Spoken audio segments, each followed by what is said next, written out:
Hey Wolfpack, and welcome back. I hope you all are doing well, and I hope you all had a great week.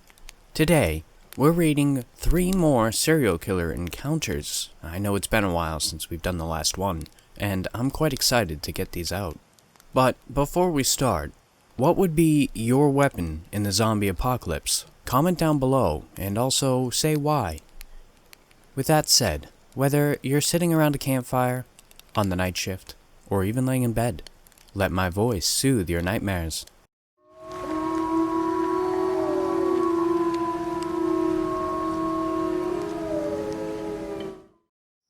No matter what, I could always count on my friend Lewis. This had been true throughout middle school, high school, and it was especially true now. I was an actor living in Los Angeles. I consider the first 7 years of my career to have been successful. I landed parts in theater, commercials, independent films, and even a reoccurring role on a TV show for cable. I was by no means a star, but I made enough money to live comfortably in my apartment without the need for a roommate. However, during the 8th year, things took a turn for the worse. The TV show I was on got cancelled, and for some reason, it was becoming increasingly difficult for me to find new parts. I had no other option but to find a roommate. This did not take long, and it did help me for a little while. But despite my prayers, things didn't improve. I began to look around for any survival jobs that I could take temporarily. But I was unable to find anything that would sufficiently pay my rent. So, eventually, I had to leave. That's when I called Lewis. Lewis and I had known each other since 7th grade. We went to the same community college, but we both dropped out after the first semester to move to LA to pursue acting careers. After 2 years of no luck, Lewis gave up and moved to Nevada and became a TSA agent. I spoke on the phone with him occasionally, but we were nowhere near as close as we used to be. I almost reconsidered reaching out to him. My fingers were trembling as I dialed his phone number. Once he answered, I decided to start by asking him how he was. After a few minutes of small talk, I went for it. I asked him if I could come out and stay with him. He was silent. The question clearly caught him off guard. "Really?" he said incredulously. "Yes," I replied. I went on to explain to him my predicament. He went quiet once again. After a few seconds of consideration, he agreed to let me come and stay with him at his house. 2 days later, I was filling my tank with gas and drove out to Boulder City, Nevada. I felt bad for my roommate, as I was abandoning him just a week after inviting him to live with me. But I reassured myself that he would have no trouble finding someone new to help him pay the rent. I arrived at Lewis's house that evening. He welcomed me with open arms, gave me a tour of his house, and introduced me to his pet cat, Randall. He then showed me to his guest room. That night, we ordered a pizza and caught up as we ate. We spent time reflecting on our lives, reminding each other of memories from our childhood, whether they be funny or sad or shocking. I told him all about the show that I had been on. He had heard about it from me before, but never got around to watching it. Just before I was going to head off to bed, Lewis took on a serious tone. "Peter," he said solemnly. "What is it?" I inquired. He sighed and then continued. "People have been murdered in this town recently." I gasped. "By who?" Lewis shrugged. "No one knows." I asked him how many people had been murdered at that point. 2 so far. A woman a few blocks down and a man just up the street. They were decapitated. I've been keeping the doors and windows locked. I want you to make sure it stays that way, especially at night." I nodded. "Well, on that happy note," I said sarcastically, "I'm gonna slip off to bed." A week later, I managed to find a local restaurant that was in need of a waiter. I gladly took the job. I barely had any money now, and I wanted to at least be able to pay for my own food while I was staying with Lewis. My shift lasted from 2 o'clock to 10 o'clock, which was when the restaurant closed, meaning I was driving home at night. This made me nervous. I made sure to not make any stops. I became more comfortable with this over time. 3 weeks had passed, and there hadn't been any new murders. That is, until one night. I was driving home later than usual. I had gotten caught up in a conversation with one of my coworkers who, like me, was an ardent movie enthusiast. We got so caught up talking about what the next Quentin Tarantino film might be that we both completely lost track of time. I was just a couple of blocks away from Lewis's house, listening to the radio and thinking about my recent conversation, when I heard a sound that made me jump, a scream. This wasn't a scream of excitement or surprise. This was a scream of absolute terror. It sounded nearby, so I slammed the brakes and looked around. It didn't take me long to notice the brick house to my left. On the wall was a 5-by-5-foot glass window, which allowed me to see into the kitchen.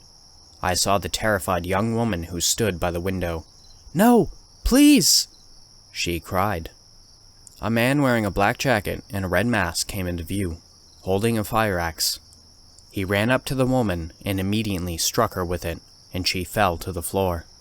He stared down at her for a moment, then slowly turned his head and looked right in my direction. I slammed my foot down on the acceleration.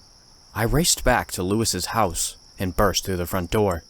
I saw Lewis sitting at the dinner table, eating a bowl of chili. He instantly noticed my state of distress. "What's wrong?" he asked. "We need to call the police," I yelled. Lewis got to his feet. "Why?" "Because a woman just got killed." His eyes widened. "Oh my God." He pulled out his phone, and minutes later, the police arrived. I showed them to the woman's house, where they found the body in the kitchen. Her head had been completely removed, and was nowhere to be found. I then gave them a description of the masked figure I saw. They searched the entire neighborhood, but failed to show up with anything. Lewis and I returned home. Once we ascertained that everything was locked, we went to bed. I never fell asleep though, and I spent the entire night tossing and turning, trying to rid my mind of what I had seen, but it was impossible. The next afternoon, I was getting ready to leave for work, and I was exhausted, and even considered calling in sick that day, but this was not an option. I needed to make all the money I could if I had any desire to resume living independently. I grabbed my phone and car keys and walked to the front door. The moment I put my hand on the doorknob, I heard a sound from the back of the house. It was the sound of something falling on the floor. The time was about 1:45. Lewis usually came home around then, but his car wasn't parked outside, and I could think of no reason why he would come in through the back door. "Lewis?" I called, but received no answer. I became nervous and wanted to leave, but I was too curious, too invested in what the cause of this noise might have been. I slowly walked back through the kitchen, as I called Lewis's name, but again, no response. I reached the end of the kitchen, where there was a turning point that led into the living room. I had a view of the back door, and it was closed. I stepped into the living room and looked around. It didn't take me long to realize what the source of the noise was. Against the wall were several stacks of cardboard boxes. One box lay upside down on the floor. I assumed it must have fallen off. Just as I turned my back to the room, I heard another sound. The sound of something moving inside the collection of boxes. I whirled around just in time to see the boxes disperse and something jump out at me. I breathed a sigh of relief when I saw that it was only Randall, Lewis's cat. I chuckled to myself, feeling stupid for not having considered this possibility sooner. I looked up from the floor, and that's when I saw it. The boxes had been covering a wooden door on the wall. I thought I had seen the entire house. Apparently not. Again, my curiosity got the better of me, and I sauntered through the pile of boxes over to the door. I opened it, revealing a concrete staircase leading to a dark basement. I remembered Lewis had specifically told me that the house was only one story, and I believed him. I had no reason not to. I found a light switch and turned on a single bulb at the bottom of the staircase, then began making my way down the steps. I had to know what was down there. As soon as I reached the bottom, my heart skipped a beat. There was a small shelf rack against the back wall. The top shelf was the only one that appeared to have anything on it, and there was just enough light for me to see what it was. human heads, 3 of them. The one on the right end belonged to the woman I had seen murdered the previous night. At that moment, my entire body went numb, and I needed to get out of there. I ran back up the stairs and into the kitchen. Looking back, I could have gone out the back door, which was conveniently just a matter of feet from the basement. But I was too overwhelmed to even consider this at the time.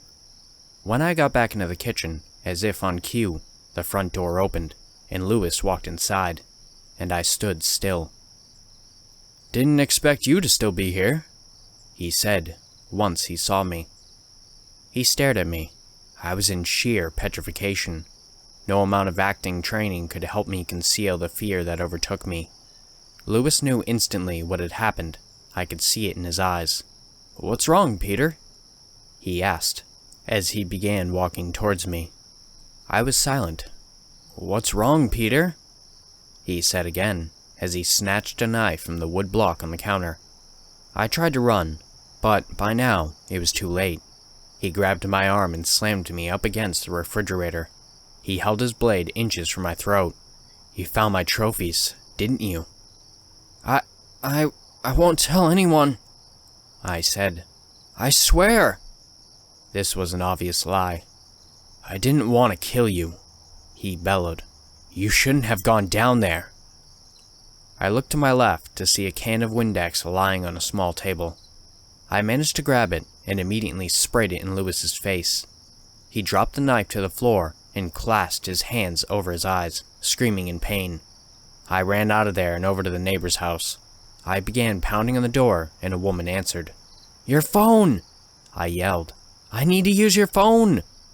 The woman obliged. 5 minutes later, police officers came to the house and arrested Lewis. They later found a red mask in his closet. I am living with my cousin in Missouri now. This is not ideal, as it's very far from Los Angeles, but I'm hoping to get a new job and make enough money to move back out of there. I made my cousin show me every square inch of his house to make sure there was no decapitated heads hidden anywhere. I haven't had a good night's sleep in days. Whenever I try to sleep, I always find myself thinking about Lewis. I still cannot believe that my best friend, since middle school, had murdered 3 people. I've been pondering why he might have done it. Perhaps he was sour after having failed as an actor. I tried to think is any subtle signs of insanity that Lewis had shown over the years. Nothing came to mind, but there's one thought that bothers me more than any other. This is the thought that keeps me awake at night. The man who I had been seen killing that woman couldn't have been Lewis. With the speed at which I was driving, there was no way he could have beaten me back to his house, much less have had time to hide everything. Get his chili out of the refrigerator, heat it up, and then start eating it. The more I think about it, the more anxious I become. I've tried to lie to myself and believe that everything is fine now, but deep down, I know the truth. Lewis has an accomplice. I met Michael when I was in middle school. At the middle school I went to, lots of kids would poke fun at me for being chubby. Michael was a bit older than me and was quite popular, so I never knew why he wanted to befriend me. As he yelled, "Hey!" everyone recognized who he was and practically ran out of the cafeteria. He was also a strong person, so I knew why they were terrified when he was shouting.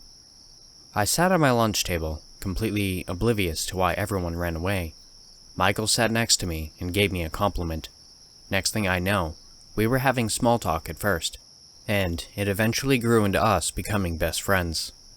Everyone now got jealous of me because of my new friend. Michael told me to never listen to people who talk negatively to me. From then on, he was my role model. I would usually find him in the cafeteria, where he would usually sit next to me. Now, I was 24 years old. I have a loving wife and twins on the way. Also, in the past 4 years, I never met Michael again. I was a bit sad when I never saw him anymore, but then again, he might have already had something better to do. Well, it was 12 a.m. when I heard something breaking upstairs. I told my wife about it, but she was always a deep sleeper, so she didn't respond. I grabbed my phone, turned it on, and went upstairs. I had to tiptoe up the flight of stairs as it could be an intruder. I checked the room that would soon be our twins' room, and found the window broken. I was shocked until I heard footsteps going downstairs. I was literally sweating at the thought that the intruder would go to our room and probably shoot my wife. I ran down the stairs and went to the kitchen to grab a weapon. The old frying pan was the only thing I could find, as we have loads of cabinets in the kitchen, and I already forgot where we put the knives. The intruder must have heard me, as I heard more footsteps heading to the kitchen. I hid beneath the counter just as the person turned on the lights.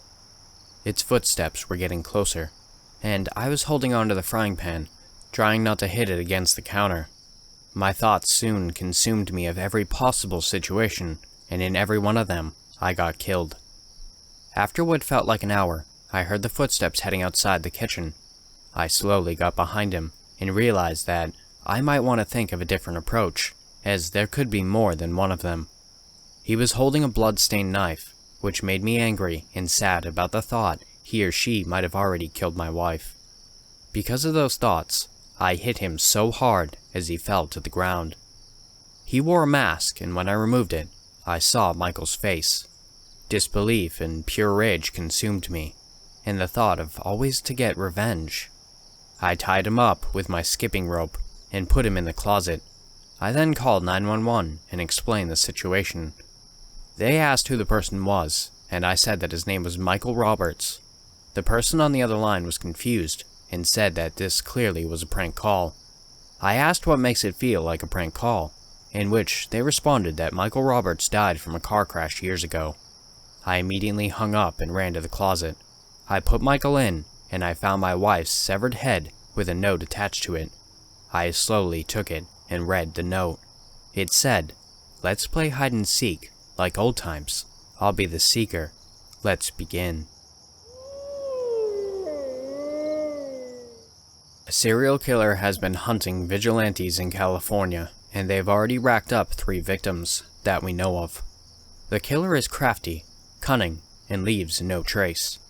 They corner their victims, take them out quickly, and leave nothing but a king playing card with a large red X drawn onto it. Victim number 1 was Hugh Munez, aka Golden Eagle. Golden Eagle was a vigilante who worked out of Los Angeles. He was a former Army Reserve turned paramedic, but when he wasn't out saving lives, he was, well, saving lives just in a costume. He wore a ridiculous golden chainmail costume with a large eagle-like cowl and golden wings that seemed to be completely cosmetic. He carried 2 smaller batons on his person and a beanbag shotgun, which he sparsely used unless completely necessary. Golden Eagle wasn't a big vigilante, but he didn't go around fighting drug kingpins or over-the-top villains. He mostly did small stuff like stopping carjackings, assaults, and small-time drug deals. That wasn't to say he did his job completely unharmed. The coroner noted that he had many scars on his body that seemed to be inflicted from past stabbings and shootings. Golden Eagle was not afraid to get hurt, to help people, and ultimately, that is what cost him his life. His body was found in the early morning hours in an alleyway by a garbage man. He was lying down in a pool of his own blood, and he had been shot execution style in the back of the head. Beside him was the king card and a dirty old baby doll with an audio player taped to its body. When the audio was played, it broadcasted a loud recording of the baby crying. It became obvious that this was not a job gone wrong for Golden Eagle. Rather, he had been lured here by the killer and assassinated when he let his guard down to check on the faux baby. Hugh Munez was 37 years old and leaves behind 2 daughters. 2 weeks passing with no leads meant no sleep for me. Diners consisted of Shake Shack, or whatever my husband Michael left out for me to heat up. Cases like these always brought a lot of stress to me. They pulled me away from my family and aged me at a rate no 38-year-old man wants. My jet black hair was already graying, and every time I washed my face, I could spot another wrinkle. Nobody likes working late, but the difference between a detective staying late and an office worker staying late is if an office worker doesn't stay late, some profits could be lost. If a detective doesn't stay late, another person loses their life and another person did. Roller Belle was her alias, but we would learn afterwards her real name was Emily Howard, a 25-year-old childcare worker and roller derby champion. Roller Belle was a type of celebrity vigilante. She did the crime fighting, but she also showed her face at charity events, and she was even a mascot for a domestic abuse organization after she blew up in popularity when someone recorded her beating up a man who had knocked 2 women unconscious outside a nightclub. Roller Belle swooped in wearing a cheerleader's costume, a pair of roller skates, and a purple sequined luchadora mask while carrying a baseball bat covered in various stickers including a Hello Kitty sticker and a baby metal sticker. She put a beating on that dude and it turned her into a star. I'm talking interviews, TV appearances, magazine covers, and she even had a skin added to a mobile MMO. She didn't fit the bill of the hypermasculine bravado that most vigilantes carried. She was friendly, cute, and innocent, and the media loved it. I met her once at San Diego Comic-Con, the year Michael and I brought our son Martin, and she was so amazing towards him and every other kid there. He absolutely adored her. Coming home that next morning after we found her body and telling him that she had died was the toughest thing I've ever had to do as a father. He exploded into tears, darted into his room, and didn't come out for the rest of the day. This was what heroes like Roller Belle meant to people. She was a symbol of hope and goodness in the world, and some psychopath wiped that out. She was found similarly to Golden Eagle. She had been tricked into a phony situation, deceived into saving a civilian in peril who didn't exist. People nearby reported a woman crying and screaming for help nearby before a colorful figure skated down the alley. That figure was Roller Belle, and moments later, she would be stabbed 17 times and left to die in a pool of her own blood. Again, the X'd-out King card was left beside her body, and again, there was no other evidence. This one really hurt people. Golden Eagle was a nice guy, and he brought an important service to his city, but he was mostly unknown outside of his community. Roller Belle was a star who reached many more lives. Some videos of her in action had millions of views online. It's sad to say, but the further reach you have, the more people that are affected by your death. The death of Roller Belle saw a ramp up in the investigation. No longer could it be chalked up as a lone killing of a vigilante. Now, we had definitive proof that there was a serial killer on the loose. With their next killing, they showed us how dangerous they really were. Golden Eagle and Roller Belle were both skilled, and they knew how to look after themselves, but in terms of vigilantism, they were both relatively small fry, stopping assaults and robberies mostly. Goliath the Gunner, however, was about as dangerous as you can get, wearing a full body suit of steel-plated armor and carrying a battalion of weapons including handguns, shotguns, assault rifles, and even a light machine gun. Basically, whatever he needs for the job at hand. Goliath first popped up in Stockton over 12 years ago, but he has been terrorizing mobsters all over California for a decade. He is a complete nutcase and rarely leaves any survivors when he shows up on a scene. While people like Golden Eagle and Roller Belle were examples of the good vigilantes can do in their communities, Goliath the Gunner was the epitome of all that was wrong with the concept. He was a skilled and deadly maniac with questionable morals who believed he was above the law. I've heard many stories of cops attempting to apprehend him, only for them to end up spending the night in an ICU. He has had thousands of dollars worth of rewards put on his head over the years, but none have ever been cashed, and those that sought out the reward only received a bullet from Goliath himself. Nobody could kill him. Almost nobody. Goliath had an Achilles heel in his armor, a small gap on each side between the shoulders and the neck, and that is exactly where the killer shot him, lacerating both external carotid arteries and leaving him to drown in his own blood on the side of a road in Vallejo. An X'd-out King card placed gently on his chest plate. The killing of Goliath the Gunner, only days after the death of Roller Belle, pushed further resources to the investigation, and now a murder had occurred outside LA, meaning this was now a cross-department and cross-city investigation. The killer was gaining confidence, and they had begun to hunt more and more challenging targets. They did their research, they learned their targets' weaknesses, and they struck unexpectedly. I considered myself to be a great detective, but I had never met a suspect so shrewd and skilled, and it terrified me. I had already mentioned my lack of sleep, but I had also begun to question my decisions and even doubt my ability to catch the killer. I doubted anyone's ability. I sat in an office in the precinct eating a bowl of ready noodles and staring at hordes of files and loose papers on potential suspects, linked cases, and unsolved murders. I felt like smashing my head against a desk, but instead opted to lightly tap my forehead off of it and exhale loudly as the door to the office creaked open. I lifted my head to see a uniformed rookie officer standing in the doorway. I had seen her around a few times, but for the life of me, I couldn't remember her name. "Detective Clement, sir. Detective Maltasanti asked me to get you," she said, with a soft southern twang to her vernacular. "There's been another murder." "What? Where? Who's the victim?" I asked, while jumping out of my seat and bolting out of the door, my energy rejuvenated by the news. I ran out of the office and into the hallways, followed closely behind by the rookie, who attempted to keep up with me and answer my question. "Ricky Starr, sir. The murder, it was, she replied. "It was streamed." The shock I had felt from the news of another slaying had transformed into an abject horror. This psycho was getting enough headlines from their actions, and now the whole world has video of them in action. Ricky Starr was a vigilante in his early 20s. Unlike other vigilantes, he never hid his identity or his face. He used his popularity as a former child actor to create an online following for his YouTube channel, where he posted vlogs, training videos, and tutorials for self-defense. Ricky was one of the best Asian American creators on the platform, and thanks to his black belt in Kung Fu, Karate, Taekwondo, and Brazilian Jiu-Jitsu, he had an expertise that many others simply didn't.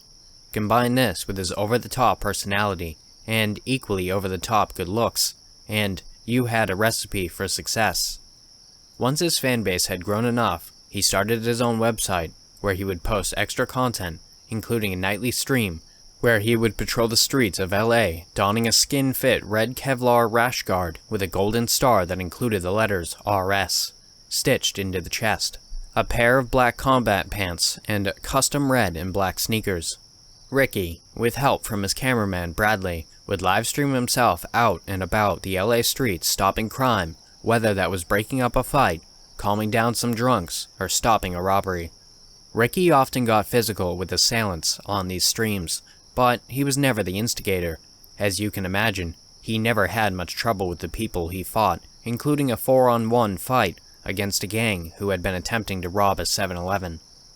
Ricky's streams were very popular in the precinct, and I know many officers here are fans of the guy and his bombastic attitude. When I finally reached the main area of the building, a crowd of uniformed and non-uniformed cops were swarmed around one desk. In the middle was a detective, Ricky Maltasanti, a 20-year veteran of the force and a good friend of mine. "What's going on, Rick?" I inquired as I walked up to the busy desk.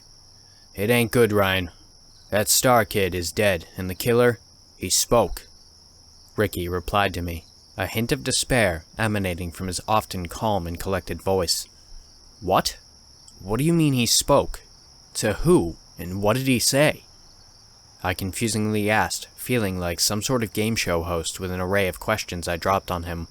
He didn't bother to tackle any of them, instead just telling me to look and instructing the detective whose desk we were congregated at to play it from the start. The crowd stepped aside and allowed me to get close to the monitor as the clip from the stream began to play. It was Ricky walking down an almost empty street as he spoke to the fans on stream. "It's been a quiet one tonight, my stars. It doesn't make for the most exciting stream, but it is great news for our community, and it shows that what myself and other heroes and the police force are doing is working," he said. "We'll do a few more patrols and see what happens, but it could be an early night tonight. If it is, well, we'll head back to the Star Cove and do a Q&A and some fun tricks and stunts." Ricky continued on through the street for another few moments before some screams could be heard in the distance, followed by a man demanding money as a woman screamed for help and begged for the man to get off of her. Ricky instantly sprung into action and sprinted towards the supposed crime. The camera shook and became distorted as Bradley failed to keep up with Ricky. "Hurry up, Bradley! God, you better not miss this shot up like last weekend." Once Ricky reached the alley that the sound was coming from, he stopped in his tracks as he saw absolutely nothing was there. No damsel in distress, and there was no brooding criminal. However, the screams of a woman and demands of the man could still be heard. Ricky tracked the noise further into the alley, before picking up a small speaker from the ground and holding it to the camera. "Well, gang, looks like someone has played quite the prank on us tonight. At least we got some cardio in," he jovially proclaimed, attempting to brush the situation off as a simple prank. Though, behind him in the darkness, a shadowy figure could be seen. It stepped forward to reveal a tall man wearing a hooded shawl and a mask, pulling a stainless steel pistol out. "Ricky, watch out!" Bradley screamed, but it was too late. As Ricky began to turn, the man shot, and the bullet lodged in the side of his head. Ricky Starr slumped to the floor before Bradley dropped the camera and ran for his life. The camera lay on the ground of the alley, focused on Ricky's twitching arm. A large boot stepped between the camera and Ricky before the camera was lifted from the ground and held up by the killer, pointing it towards himself. He had pulled his hood down to fully reveal his mask. It was an all-black mask of a skull, which covered up to his nose and over his eyes. His forehead was both covered in a black substance to camouflage himself further. The mask had shiny silver teeth, and both jaws were covered in intricate embossed spirals and swirls. The eyes on the mask were covered with black mirrored glass, which reflected an image of the camera in his hands. The killer breathed heavily for a moment before broadcasting his message to the world in a rough and distorted voice. "If you kill a god, they cease to be one. If you kill a king, they become only bone. Embrace regicide." Thanks for listening, Wolfpack. If you want to submit your own story, the links for my email and subreddit will be down below. I've also created a Discord, so if you want to join that, the link will be in the description down below as well. Don't forget to like, share, and subscribe. And with that said, have beautiful nightmares, and I will see you next time.